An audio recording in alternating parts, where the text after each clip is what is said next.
Hello दोस्तों, हम लोग आज इस वीडियो में झारखंड पीजीटी 2017 का पेपर प्रीवियस ईयर देखेंगे। यह पेपर 2018 में हुआ था। ठीक, 2017 का पेपर था लेकिन 2018 में एग्ज़ाम हुआ था। यह पेपर 150 क्वेश्चन का था। तो हम लोग क्वेश्चन नंबर 1 से 50 के बीच में अध्ययन करेंगे, क्योंकि 150 क्वेश्चन का वीडियो बनाने में टाइम ज़्यादा लग जाएगा, वीडियो बड़ा हो जाएगा। तो हम लोग पहला क्वेश्चन देखते हैं। निम्नलिखित में से किस राज्य में मीरी भाषा बोली जाती है? तो यह अरुणाचल प्रदेश में बोली जाती है, जबकि मिजोरम में मिजो भाषा बोली जाती है, जिसे लुसाई भी कहा जाता है। और असम में असमिया बोला जाता है, उड़ीसा में उड़िया बोला जाता है। क्वेश्चन नंबर 2 देखते हैं। निम्नलिखित में से कौन 2017 में दुनिया में चावल का सबसे बड़ा उत्पादक देश था? वह था चीन। अभी वर्तमान समय 2023 में भी चावल का सबसे बड़ा उत्पादक देश चीन ही है। दूसरे नंबर पे भारत है, तीसरे नंबर पे इंडोनेशिया है और चौथे नंबर पे है बांग्लादेश। ठीक है, क्वेश्चन नंबर हम लोग 3 देखते हैं। आर्यल सिंह के अनुसार झारखंड का अधिकांश क्षेत्र किस तरह के जलवायु के जद में आता है? तो आता है वह आर्द्र दक्षिण पूर्व जलवायु के अंतर्गत। ठीक है, तो हम लोग आर्यल सिंह के जलवायु वर्गीकरण के बारे में थोड़ा सा अध्ययन कर लेते हैं। तो जो आर्यल सिंह थे वह केंड्रियू और स्टाम की जो जलवायु विधि थी उसी में कुछ संशोधन करते हुए इन्होंने 1971 में संपूर्ण भारत को 10 जलवायु प्रदेशों में विभाजित किया था। ठीक है, तो 10 जलवायु प्रदेश कौन कौन थे? पहला था अति आर्द्र उत्तर पूर्व जलवायु, ठीक, जो इसमें ऑप्शन में भी दिया हुआ है। ठीक है, दूसरा था आर्द्र सह्याद्री एवं पश्चिमी तट जलवायु। तीसरा था आर्द्र दक्षिण पूर्व जलवायु, जो ऑप्शन नंबर 4 में है। ठीक है, चौथा था उपाद्र संक्रमण क्षेत्र। पांचवा था उपाद्र तटीय क्षेत्र। छठवां था उपाद्र महाद्वीपीय क्षेत्र जलवायु। सातवां था अर्ध शुष्क उपोष्ण जलवायु। आठवां था अर्ध शुष्क उपोष्ण जलवायु। आठवां था अर्ध शुष्क उष्ण जलवायु। नौवां था शुष्क जलवायु और 10वां था पश्चिम हिमालय जलवायु। अब हम लोग क्वेश्चन नंबर 4 देखते हैं। कार्टोसैट 1 उपग्रह चित्रों का स्पेशल रेजोल्यूशन यानी आकाशीय दृढ़ता क्या है? वह है 2.5 एम। क्वेश्चन नंबर 5 देखते हैं। झारखंड का निम्नलिखित में से कौन सा जिला मैग्नीज का उत्पादक है? तो यह है पश्चिमी सिंहभूमि, जबकि हजारीबाग में कोयला, बॉक्साइट और डोलोमाइट मिलता है और पलामू जिला में कोयला, चूना पत्थर, लोहा अयस्क मिलता है और रांची में एस्बेस्टस, कोयला और लोहा अयस्क पाया जाता है। क्वेश्चन नंबर हम लोग 6 देखते हैं।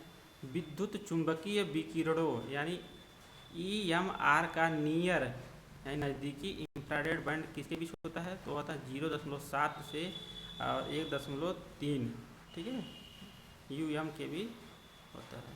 यानी क्वेश्चन नंबर हम लोग 7 देखते हैं। जननांगी संक्रमण सिद्धांत किससे संबंधित है? तो यह है जनसंख्या से यानी आबादी से। ठीक है, क्वेश्चन नंबर 8 देखते हैं। 2011 की जनगणना के अनुसार किस राज्य में अनुसूचित जाति की आबादी सबसे अधिक अनुपात में है? तो है पंजाब में। पंजाब में 31.9% जो जनसंख्या है वह अनुसूचित जनजाति की है। ठीक है, जबकि दूसरे नंबर पर है हिमाचल प्रदेश में 25% जो जनसंख्या है वह अनुसूचित जाति है। ठीक है, जबकि तीसरे नंबर पर पश्चिम बंगाल है 23.5%। अगर हम अनुसूचित जनजाति देखें तो सबसे ज़्यादा अनुसूचित जनजाति वह मिजोरम राज्य में पाए जाते हैं 94.4%। दूसरे नंबर पर नागालैंड 86.5% और मेघालय में 86.1%। अगर केंद्र शासित प्रदेश में देखा जाए अनुसूचित जनजाति तो लक्षद्वीप में सबसे ज़्यादा 94.8% पाए जाते हैं, जबकि अनुसूचित जाति अगर केंद्र शासित प्रदेश में देखा जाए तो चंडीगढ़ में 18.9% पाया जाता है। हम लोग क्वेश्चन नंबर 9 देखते हैं। निम्नलिखित में से कौन सा भारत में बोले जाने वाला सबसे बड़ा भाषा समूह है?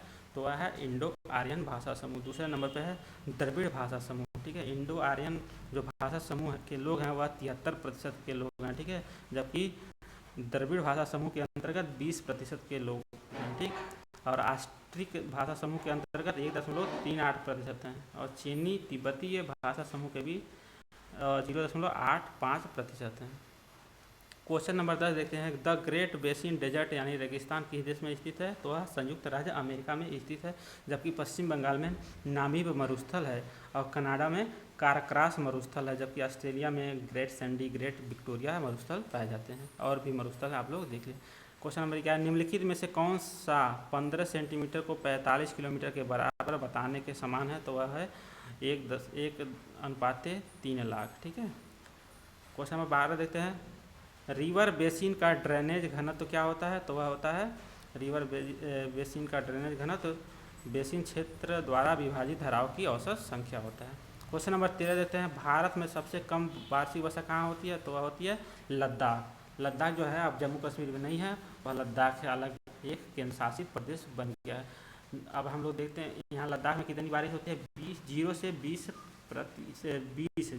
से 20 सेंटीमीटर वार्षिक वर्षा होती है, जबकि पूर्वी राजस्थान में 40 से 60 सेंटीमीटर वार्षिक वर्षा होती है, और चंबा हिमाचल प्रदेश में 100 से 200 सेंटीमीटर वार्षिक वर्षा होती है, जबकि नामची जो सिक्किम है वहाँ पे लगभग 200 से 300 सेंटीमीटर वार्षिक वर्षा होती है। क्वेश्चन नंबर हम लोग 14 देखते हैं, निम्नलिखित में भारत में निम्नलिखित राज्यों में से किस में इलायची का सबसे ज़्यादा उत्पादन होता है? तो वह होता है केरल में। ठीक है। जबकि तमिलनाडु में केला और फूल की खेती ज़्यादा की जाती है, आंध्र प्रदेश में चावल की खेती ज़्यादा की जाती है, और कर्नाटक में कॉफ़ी यानी कहवा, ठीक है, खेती अधिक की जाती है। क्वेश्चन नंबर हम लोग 15 देखते हैं, भील आदिवासी भारत के निम्नलिखित में से किस राज्य में रहते हैं? ठीक है। तो भील में जो जनजाति होती है वह सब महाराष्ट्र राज्य में पाए जाते हैं। अब भील जनजाति महाराष्ट्र के अलावा गुजरात में, राजस्थान का दक्षिणी क्षेत्र में और मध्य प्रदेश के पश्चिमी क्षेत्रों में पाई जाती है। अगर सिक्किम में देखा जाए, सिक्किम में लेप्चा और भोटिया जनजाति पाई जाती है। तेलंगाना में अगर देखा जाए तो वहाँ पे धोती, कोया, लम्बांडा जनजाति पाई जाती है। अगर झारखंड में देखा जाए तो झारखंड में संथाल, मुंडा आदि जनजाति पाई जाती है। क्वेश्चन नंबर हम लोग 16 देखते हैं, क्षेत्रीय विकास में मिल्टन सेंटोस द्वारा दिए गए साझा स्थल यानी शेयर्ड स्पेस की अवधारणा का अर्थ क्या है? तो यह है क्षेत्र में कृषि और औद्योगिक दोनों गतिविधियां शामिल होती है। ठीक है। क्वेश्चन नंबर हम लोग देखते हैं 17, निम्नलिखित में से कौन सी मिट्टी भारत में कपास की खेती के लिए सबसे उपयुक्त है? तो वह है रेगुर यानी काली मिट्टी। रेगुर मिट्टी को काली मिट्टी भी कहा जाता है। लैटराइट मिट्टी में हम लोग देखते हैं कौन सी खेती की जाती है? तो लैटराइट मिट्टी में चाय, कहवा, काजू, गन्ना यह सब कृषि की जाती है, जबकि बलुई मिट्टी में यहाँ पर ज्वार, बाजरा एवं मोटे अनाज मूंगफली की खेती की जाती है। लाल मिट्टी में दाल, आलू, तंबाकू, गेहूँ, मूंगफली की खेती की जाती है। हम लोग क्वेश्चन नंबर 18 देते हैं, ब्लू क्रांति शब्दावली निम्नलिखित में से किस क्षेत्र से संबंधित है? तो वह है ब्लू क्रांति यानी नीली क्रांति मछली उत्पादन में अभूतपूर्व वृद्धि के लिए संबंधित है, जबकि कृषि उत्पादन के लिए हरित क्रांति और दूध उत्पादन के लिए आपका श्वेत क्रांति, ठीक है, या ऑपरेशन फ्लड। ठीक। क्वेश्चन नंबर 19 देखते हैं, 2011 की जनगणना के अनुसार किस भारतीय राज्य का जनघनत्व सबसे न्यूनतम है? तो वह है अरुणाचल प्रदेश। कितना है इसका? 17 लोग प्रति वर्ग किलोमीटर क्षेत्र में यहाँ पाए जाते हैं। ठीक। जबकि सिक्किम में 45 लोग, ठीक है, प्रति वर्ग किलोमीटर में पाए जाते हैं। और मिजोरम में 52 लोग प्रति वर्ग किलोमीटर में, सिक्किम में 86 लोग प्रति वर्ग किलोमीटर में पाए जाते हैं, और अरुणाचल प्रदेश में सबसे कम 70 है। और जबकि अगर देखा जाए सबसे ज़्यादा जनघनत्व वाला राज्य अगर देखा जाए तो बिहार राज्य है, 1106 लोग प्रति वर्ग किलोमीटर क्षेत्र में निवास करते हैं। अगर झारखंड राज्य का देखा जाए तो वहाँ पे प्रति वर्ग किलोमीटर क्षेत्र में 414 लोग निवास करते हैं। हम लोग क्वेश्चन नंबर 20 देखते हैं, केंद्रीय स्तर सिद्धांत किससे संबंधित है? तो केंद्रीय स्तर सिद्धांत बस्तियों का आकार और अंतराल के लिए संबंधित है। यह केंद्रीय स्तर सिद्धांत क्रिस्टालर महोदय ने दिया था। हम क्वेश्चन 21 देखते हैं, निम्नलिखित में से कौन सा शहर भारत की इलेक्ट्रॉनिक राजधानी के रूप में प्रसिद्ध है? तो वह है बेंगलुरु। बेंगलुरु कहाँ है? कर्नाटक राज्य की राजधानी है। क्वेश्चन नंबर 22, जयमंडल बायोस्फीयर शब्द सबसे पहले किसने दिया था? तो वह दिया था एडवर्ड स्वेस, ठीक है, जबकि जी टेलर नौ निश्चयवाद संकल्पना दिए थे। हम लोग क्वेश्चन नंबर 23 देखते हैं, निम्नलिखित में से किसने मानसिक मानचित्र यानी मेंटल मैप की अवधारणा विकसित की थी? तो वह गोल्ड और वाइट ने दिया था मानसिक मानचित्र की अवधारणा। जबकि एलन जो सैम्पल थी, इन्होंने नियतवाद विचारधारा का कट्टर समर्थन किया, साथ ही साथ इन्होंने नियतवाद विचारधारा को क्या किया था, पूरे आंग्ल भाषी यानी जो अंग्रेजी भाषी देश थे वहाँ पे इनका प्रचार और प्रसार किया था। सेम्पुल कहाँ की निवासी, तो संयुक्त राज्य अमेरिका की निवासी थी और यह रेड जेल की शिष्या भी थी। हम लोग रेविस और पैंक अगर देखा जाए तो इन्होंने अपर्दन चक्र सिद्धांत दिया था, बहुत फेमस दोनों लोग हैं। और रिचर्ड हार्टसोन को अगर देखा जाए, इन्होंने द नेचर ऑफ ज्योग्राफी नामक पुस्तक लिखी थी। ठीक है, अब क्वेश्चन नंबर 24 देखते हैं, मौन घाटी आंदोलन के बारे में निम्नलिखित में से कौन सा कथन सही है। तो यह मौन घाटी जो है इसको शांत घाटी भी कहा जाता है, या कहाँ पे है, वह केरल राज्य में स्थित है। तो यह दुनिया की सबसे बहुमूल्य जैविक और आनुवंशिक विरासत के विरासत में से एक को बचाने का एक आंदोलन था। क्वेश्चन नंबर 25 देते हैं, भारत में खनिज पदार्थों का अधिकतम भंडार कहाँ पाया जाता है, छोटा नागपुर पठार में पाया जाता है। इसको छोटा नागपुर पठार को भारत का रूर भी कहा जाता है। रूर किस क्षेत्र से संबंधित है, तो रूर जो है वह जर्मनी का एक क्षेत्र है, रूर बेसिन, ठीक है, उसी से लिया गया है। ठीक, क्वेश्चन नंबर, अगर देखा जाए गोदावरी बेसिन किसके लिए फेमस है, तो यह कोयला उत्पादन के लिए फेमस है, जबकि हिमालय क्षेत्र फलों के उत्पादन के लिए। इंडो गंगा का मैदान अगर देखा जाए, इंडो गंगा यानी सिंधु गंगा का मैदान, ठीक है, यह चावल और गेहूं के उत्पादन के लिए बहुत ही फेमस है। क्वेश्चन नंबर 26 देखा जाए, कैडस्ट्रॉल मानचित्र आमतौर पर क्या दर्शाने के लिए तैयार किए जाते हैं, तो यह छोटे क्षेत्र को दर्शाने के लिए कैडस्ट्रॉल मानचित्र आमतौर पर तैयार किए जाते हैं। क्वेश्चन नंबर हम लोग अगर 27 देखते हैं, तो स्वर्णिम चतुर्भुज सुपर राजमार्ग, ठीक है, के लिए आधारशिला कब रखी गई थी, तो वह जनवरी 1999 में इसकी आधारशिला रखी गई थी, जबकि कार्य की शुरुआत 2001 में हुआ था और जो कार्य था 2012 में कंप्लीट हो गया था, यानी लगभग 12 साल में यह परियोजना पूर्ण हुई थी। और यह परियोजना के द्वारा 5846 यानी 5846 किलोमीटर लंबाई का राजमार्ग बनाया गया था। इससे पूरे भारत की 4 प्रमुख शहरों को जोड़ा गया था, जिसमें दिल्ली, कोलकाता, चेन्नई और मुंबई शामिल हैं। क्वेश्चन नंबर हम लोग 28 देते हैं, कुल कमांड क्षेत्र के मामले में निम्नलिखित में से कौन सी भारत की सबसे बड़ी बहुउद्देशीय परियोजना है, तो वह है भाखड़ा नांगल परियोजना। भाखड़ा नांगल परियोजना किस नदी पे है, तो वह सतलज नदी पे है। और जो यह परियोजना है इससे 3 राज्य लाभान्वित हो रहे हैं, ठीक है, कौन कौन, पंजाब, राजस्थान और हरियाणा। क्वेश्चन नंबर 29 देते हैं, नर्मदा और तापी नदियाँ किस दिशा में बहती हैं, तो वह पश्चिम दिशा में बहती हैं, नर्मदा और तापी नदियाँ, ठीक है। क्वेश्चन नंबर 30 देखते हैं, 29 के बाद 30। 2015-16 में निम्नलिखित में से कौन सा राज्य भारत का सबसे बड़ा रेशम उत्पादक था, तो वह था झारखंड 2015-16 में। लेकिन वर्तमान समय में रेशम का सबसे बड़ा उत्पादक यानी 2023 में वह कर्नाटक राज्य है, ठीक है।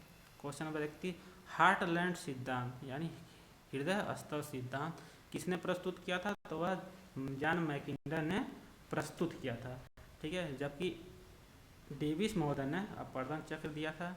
और निकोलस जॉन स्पाइकमैन जो थे, इन्होंने द जियोग्राफी ऑफ पीस नामक पुस्तक लिखी एवं भू राजनैतिक से संबंधित परिधीय क्षेत्र सिद्धांत का प्रतिपादन किया, जबकि अरस्तु ने मेट्रोलॉजिका नामक पुस्तक लिखी थी।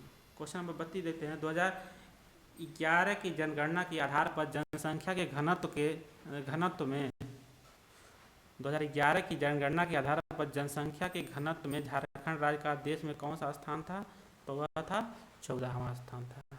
कितना जनसंख्या घनत्व था, 414 लोग प्रति वर्ग किलोमीटर क्षेत्र में, ठीक है।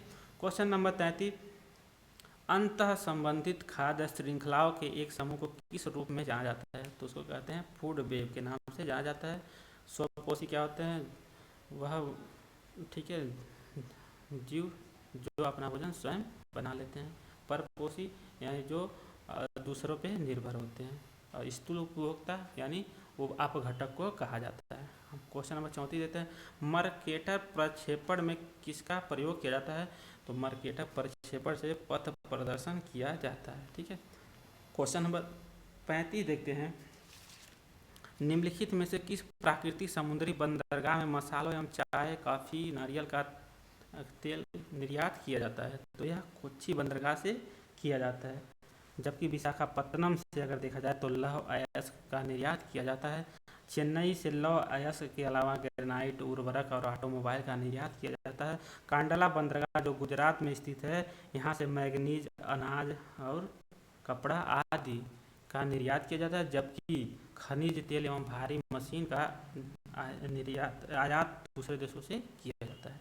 क्वेश्चन नंबर 35 देखा जाए, रुको और जाओ नियतवाद की संकल्पना किसने दी प्रतिपादित की? तो वह ग्रिफिथ टेलर ने, ठीक है। जबकि एडवर्ड जो सोजा थे, इन्होंने उत्तर आधुनिकतावाद सिद्धांत दिया था, और ग्रिफिथ टेलर रुको और जाओ, ठीक है। और डेविड हार्वे महोदय ने एक्सप्लेशन इन जियोग्राफी नामक पुस्तक लिखी थी। क्वेश्चन नंबर 37, 2011 की जनगणना के अनुसार झारखंड में सांविधिक या वैधानिक कस्बों शहरों की संख्या कितनी थी? वह थी 40। क्वेश्चन नंबर 38, रोजगार के संदर्भ में विविधीकरण निम्नलिखित कथनों में से किसके द्वारा बेहतर ढंग से प्रस्तुत किया जाए? विविधीकरण मतलब विविधता से भरपूर हो, ठीक है। तो यह क्वेश्चन नंबर 38 का चौथा ऑप्शन डी सही है। अनेक उद्योगों में फैले एक क्षेत्र में रोजगार, ठीक है। कहने का मतलब है एक ही क्षेत्र में अनेक उद्योग स्थापित हो, उसी को कहते हैं विविधीकरण। क्वेश्चन नंबर 39, ठीक है।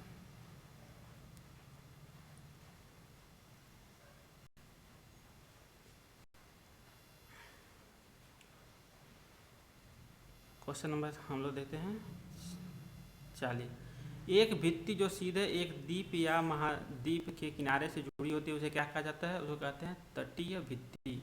वह क्या होता है? हमेशा एक द्वीप या, ठीक है, तट से जुड़ा होता है। एक भित्ति जो सीधे एक द्वीप या महाद्वीप से जुड़ी होती है उसे क्या कहते हैं? तटीय प्रवाल भित्ति। जबकि अवरोधक प्रवाल भित्ति जो होता है वह समुद्र तट से कुछ दूर लेकिन तट के समानांतर होती है, ठीक है। अवरोधक जैसे ग्रेट डिवाइडिंग जो रेंज ऑस्ट्रेलिया में पाई जाती है वह सबसे बड़ी अवरोधक प्रवाल भित्ति है, ठीक है। जबकि जो वलय प्रवाल भित्ति है इसको एटाल भी कहा जाता है। यह घोड़े की नाल या मुद्रिका के आकार वाली होती है। यह जो होते वलय प्रवाल भित्ति जो होती है प्राय किसी द्वीप के चारों तरफ या कोई जलमग्न पठार होता है उसके चारों तरफ अंडाकार रूप में पाई जाती है। जो तवालु देश में फूटी एटाल है वह एक प्रमुख है, ठीक है, वलय भित्ति है। क्वेश्चन नंबर 41 देते हैं, कपास की खेती के लिए निम्नलिखित में से कौन सी जलवायु परिस्थितियां आवश्यक होती हैं? तो यहाँ पे कपास की कृषि के लिए तापमान उच्च चाहिए लेकिन वर्षा कम चाहिए। जबकि उच्च तापमान एवं उच्च वर्षा वाले क्षेत्रों में कहवा, चाय, रबड़, नारियल ये सब की कृषि की जाती है। जबकि कम तापमान कम वर्षा के क्षेत्रों में गेहूँ, जौ और चना की कृषि की जाती है। जबकि कम तापमान और उच्च वर्षा वाले क्षेत्रों में फलों की कृषि ज़्यादा की जाती है, ठीक है। जो खट्टेदार फल होते हैं उसकी कृषि की जाती है। क्वेश्चन नंबर 42 देखते हैं, निम्नलिखित में से कौन सा एक आयामी आरेख का उदाहरण है? यानी, ठीक है, तो यह है लाइन ग्राफ। लाइन ग्राफ जो है एक आयामी आरेख है। क्वेश्चन नंबर 43, झारखंड में निम्नलिखित मृदा श्रेणियों में से अधिकतम क्षेत्र किसका है? तो वह है नवीकृत यानी इन सेप्टिसोल मिट्टी है, ठीक है।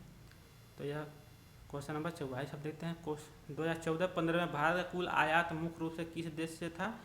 तो संयुक्त राष्ट्र अमेरिका से था 2014-15 में, लेकिन वर्तमान समय में वह चीन से है, ठीक है। क्वेश्चन नंबर 45, निम्नलिखित में से कौन सा कथन असत्य है? असत्य पहचाना है। कांडला कच्छ की खाड़ी में स्थित है, सही है। चेन्नई पूर्वी तट पर सबसे नया कृत्रिम बंदरगाह है, यह सही नहीं है, ठीक है। चेन्नई पूर्वी तट पर सबसे नया कृत्रिम बंदरगाह नहीं, सबसे पुराना कृत्रिम बंदरगाह है। जबकि जो मारमा गाँव जो बंदरगाह है वह जुआरी जो नदी है उसके मुहाने पे स्थित है, और मुंबई जो है पश्चिम तट पर एक प्रमुख बंदरगाह है। तो इसमें कौन सही नहीं है? वह है चेन्नई पूर्वी तट पर सबसे नया कृत्रिम बंदरगाह, ये सही नहीं है। चेन्नई जो है पूर्वी तट पर है स्थित है, यह पुराना कृत्रिम बंदरगाह है, ठीक है। क्वेश्चन नंबर हम लोग 46 देखते हैं, निम्नलिखित में से कौन सा इमेज प्रोसेसिंग सॉफ्टवेयर नहीं है? तो SPSS यह सॉफ्टवेयर नहीं है, ठीक है। क्वेश्चन नंबर हम लोग देखते हैं, वियना सर्कल निम्नलिखित में से किसके साथ जुड़ा हुआ है? तो पॉजिटिविस्ट दर्शन के साथ जुड़ा हुआ है। जबकि व्यवहारवाद, नियतवाद, ये व्यवहारवाद कौन दिया था? William Kirk. नियतवाद कौन दिया था? यह दिए थे रेटजेल महोदय, ठीक है। क्वेश्चन नंबर 48, निम्नलिखित में से कौन सा कथन सत्य है? रिबन पैटर्न सड़क के समानांतर विकसित होते हैं, यह सही है। ठीक है, जो वृत्तीय पैटर्न होता है यानी वृत्ताकार जो प्रारूप होता है वह रेलवे लाइन के साथ नहीं विकसित होता है। ठीक है, किसी झील या तालाब के किनारे होता है। आयताकार पैटर्न नोडल स्थान पर नहीं विकसित होता है। ठीक है, जहाँ पे समतल मैदान होता है, सड़कें समकोण पे काटती हैं। क्वेश्चन नंबर 49, झारखंड में सबसे अधिक तांबे का उत्पादन किस जिले में होता है? तो वह सिंहभूम होता है। ठीक, क्वेश्चन नंबर 50 देते हैं, निम्नलिखित में से कौन सी जनजाति झारखंड में पाई जाती है? तो वह कोरबा। ठीक है, जबकि भूटिया जो जनजाति होती है वह कहाँ पाई जाती है? कश्मीर में। ठीक, हिमाचल प्रदेश और उत्तराखंड में। उत्तराखंड में भूटिया कहा जाता है। ठीक है, जबकि भूटिया को ही कश्मीर में भोट कहा जाता है, हिमाचल में किन्नौर कहा जाता है। यह था 50 क्वेश्चन। अब हम लोग अगला 50 क्वेश्चन कल देखते हैं। तो अगर आपको वीडियो अच्छा लगे तो वीडियो को लाइक शेयर और चैनल को सब्सक्राइब जरूर करें। धन्यवाद।